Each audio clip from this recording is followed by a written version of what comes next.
पहले तू भी किसी से मोहब्बत करना। संवर गया तो दवा करना, बिखर गया तो दुआ करना। झाँक लो जान बनी में खाड़ हो, देखी मन कराना खिड़की के बाहर हो।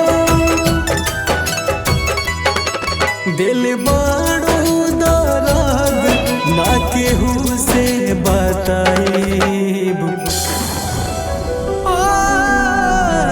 छोड़ के तोहारे सहार चले जाइब, छोड़ के तोहारे सहार चले जाइब।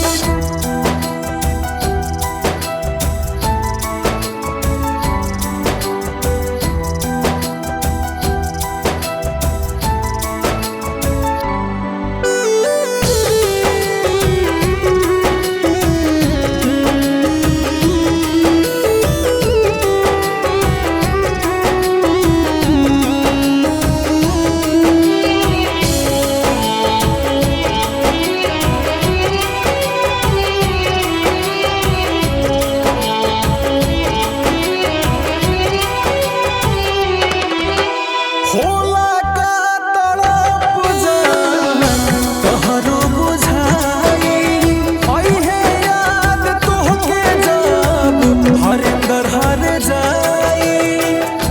हमें भुलाकर वो भी कहाँ चैन से सोए होंगे, हमें भुलाकर वो भी कहाँ चैन से सोए होंगे।